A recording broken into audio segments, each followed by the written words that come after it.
بسم اللہ الرحمن الرحیم قال النبی صلی اللہ علیہ وسلم من رأى منکم منکرا فلیغیرہ بیدہ فإن لم یستطع فبلسانہ فإن لم یستطع فبقلبہ وذلک اضعف الایمان۔ نبی کریم صلی اللہ علیہ وآلہ وسلم نے فرمایا کہ جو بھی انسان تم میں سے کوئی بھی برائی کو دیکھے تو اس کے اوپر یہ لازم ہے، فرض ہے کہ وہ اس برائی کو اپنے ہاتھ سے روکے، طاقت کا استعمال کرے۔ اگر وہ ہاتھ سے اس برائی کو نہیں روک سکتا تو اس کو چاہیے اپنی زبان کا استعمال تو کرے، کہے تو صحیح کہ تم یہ کیا کر رہے ہو، باز آ جاؤ، اللہ کے غضب کو دعوت نہ دو، اللہ کے غضب کو نہ بلاؤ اپنے اوپر، اللہ تمہارے اوپر کہیں عذاب نازل نہ کر دے، کہے تو صحیح۔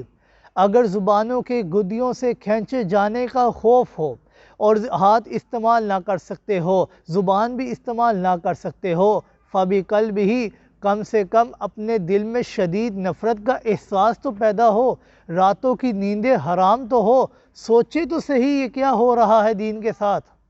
اگر یہ بھی نہیں ہوتا تو یہ ایمان ہی نہیں ہے ہمارے اندر۔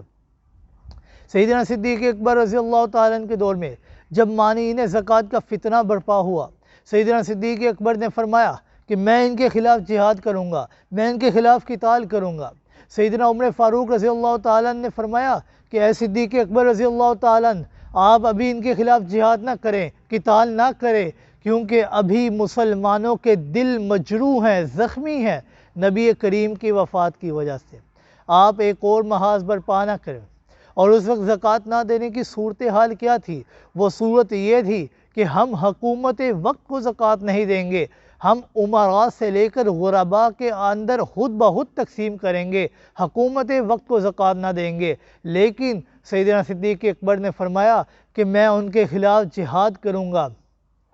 اگر وہ نبی کریم صلی اللہ علیہ وآلہ وسلم کے زمانے میں اونٹ کے ساتھ اونٹ کو باندھنے والی رسی بھی زکوٰۃ کے اندر دیا کرتے تھے، اور اب وہ یہ ہم سے کہیں کہ آپ اونٹ تو لے جاؤ، ہم یہ رسی نہیں دیں گے، میں صدیق اکبر ان کے خلاف جہاد کروں گا۔ اگر مجھے یہ سارے لوگ تنہا چھوڑ دیں، میرے جسم کے ٹکڑے ٹکڑے ہو جائیں، چیل کوے میرے جسم کا گوشت نوچ نوچ کر کھا لیں، تب بھی میں صدیق اکبر ان کے خلاف جہاد کروں گا۔ اور اس وقت انہوں نے ایک جملہ کہا تھا، اَيُبَدَّلُ الدِّينُ وَأَنَا حَيٌّ، کیا تم میرے جیتے جی دین کے اندر رکھنا پیدا کرو گے، دین کے اندر تبدیلی کرو گے؟ کیا کبھی ہمارے اندر یہ احساس پیدا ہوا ہے؟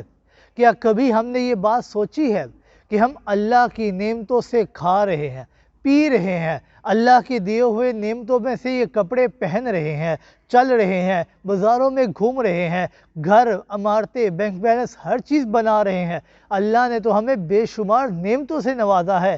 کیا کبھی ہم نے یہ سوچا کہ ہم نے اللہ کے دین کی خاطر کیا کیا ہے؟ یہ میں کسی غیر اسلامی ملک کی بات نہیں کر رہا، اسلامی ملک کی بات کر رہا ہوں کہ آج اسلامی ملک کے اندر بھی وہاں پر اسلامی نظام ہی نہیں ہے، حکومت کا نظام اسلامی نہیں ہے، دولت کی تقسیم کا نظام اسلامی نہیں ہے، سیاسی نظام اسلامی نہیں ہے۔ کیا کبھی ہمارے دل کے اندر، ہمارے دماغ کے اندر کبھی شدید نفرت اس کے خلاف پیدا ہوئی ہے؟